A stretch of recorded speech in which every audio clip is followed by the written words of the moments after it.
Fala pessoal, aqui é do Literando, o seu guia básico para literatura, e o vídeo de hoje vai falar sobre a literatura nacional. E a gente vai começar com a primeira escola literária brasileira, que é o quinhentismo. Aconteceu ali de 1500 a 1601, durante o período colonial brasileiro e do descobrimento do Brasil, que a gente sabe que não é bem descobrimento, né? Ela tem um caráter altamente descritivo, porque ela tinha o objetivo de levar informações. Então é uma série de relatos, escritos, textos muito assertivos e objetivos, descrevendo até então o que eles conheciam como Brasil. A finalidade literária, como eu disse, era de levar informações. Então ele conectava a metrópole, que era Portugal, com a colônia, que era o Brasil, a mantendo informada do que tínhamos de proveito aqui na terra brasileira e como o expansionismo, como a colonização estava acontecendo. As características literárias eram divididas em dois grupos. A literatura de informação, que, como o próprio nome já diz, tinha um objetivo informativo e descrevia o território nacional e a população nativa de uma forma bem assertiva e objetiva.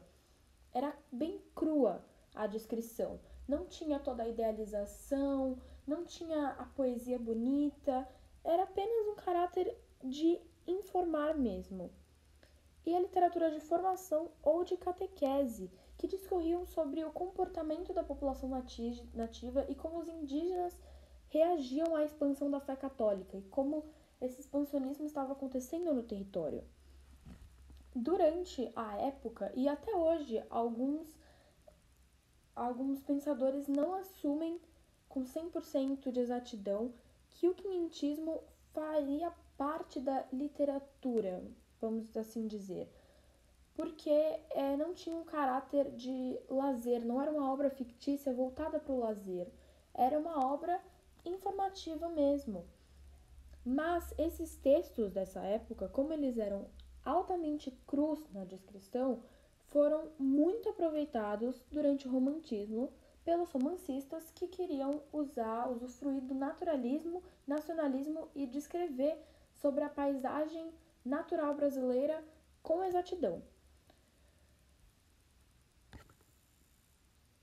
Agora eu vou mostrar um exemplar de relevância que é o Pero Vaz de Caminha, para mostrar um pouquinho na prática como essa escola literária funcionou. Eu trouxe aqui a Carta de Pero Vaz de Caminha, que foi o primeiro documento escrito da história brasileira, foi o primeiro documento falando sobre o nosso território. Eu peguei 2 trechinhos para identificar as características que eu contei para vocês. Vamos lá para o primeiro. Vi um deles umas contas de rosário, brancas. Fez sinal que lhes dessem, e folgou muito com elas, e lançou-as ao pescoço, e depois tirou-as e meteu-as em volta do braço, e acenava para a terra e novamente para as contas, e para o colar do capitão, como se dariam ouro por aquilo. Aqui a gente tem uma descrição sobre os indígenas nativos da região. Como eles reagiam a objetos que para os portugueses, para os colonizadores, já eram muito comuns, já eram muito usados, mas para a população nativa era algo completamente novo, e eles reagiam àquilo com um brilho no olhar, como se fosse algo revolucionário. E o segundo trechinho. Pelo sertão nos pareceu, vista do mar, muito grande, porque, a estender olhos, não podíamos ver senão terra com arvoredos, que nos parecia muito longa. Nela, até agora, não pudemos saber que haja ouro, nem prata, nem coisa alguma, de metal ou ferro, nem do vimos. Aqui é uma descrição sobre a natureza e ambiente, a ambientação. O que eles viram antes um pouquinho de pisar em território nacional e depois. Como vocês podem ver, como eu disse, é uma descrição muito crua. Não tem beleza literária, não tem beleza poética, não tem beleza lírica. É apenas informação destinada a Portugal.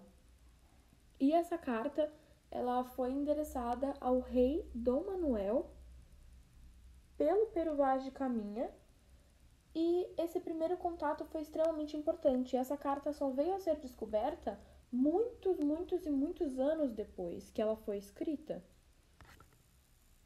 Agora vamos para algumas questões para colocar mais prática nisso. A primeira é da Universidade Federal do Sergipe. Vamos lá. Nas manifestações literárias dos 2 primeiros séculos de nossa história, podem estar presentes as seguintes características: 1. Intenção catequética e informação sobre a terra. 2. Relato de viagem e pregação religiosa.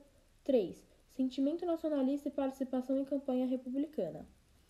Estão corretas somente as características indicadas em opção A, 1, opção B, 2, opção C, 3, opção D, 1 e 2, opção E, 2 e 3.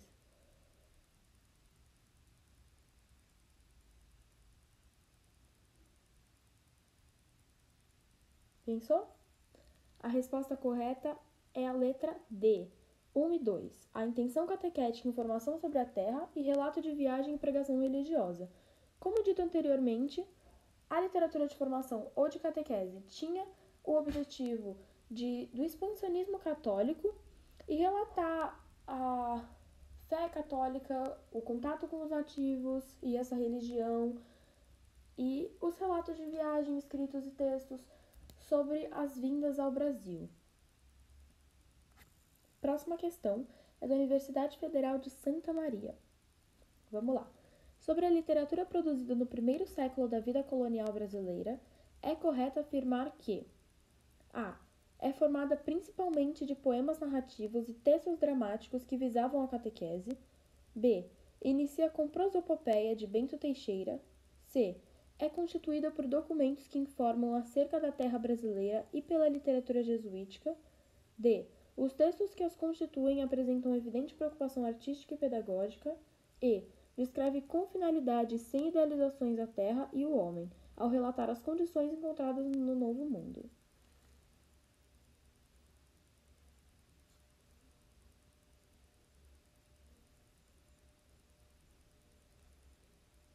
Pensou? A resposta correta é a letra E. Descreve com fidelidade sem idealizações a terra e o homem, ao relatar as condições encontradas no Novo Mundo. Bom, como dito anteriormente também, é uma descrição crua, sem beleza literária, sem beleza poética, apenas informações sobre a nova terra a ser colonizada. Foi isso, pessoal. Espero que vocês tenham gostado. Espero que vocês tenham conseguido aprender sobre essa primeira escola literária brasileira e que isso sirva de muita reflexão e repertório para vocês. Tchau, tchau!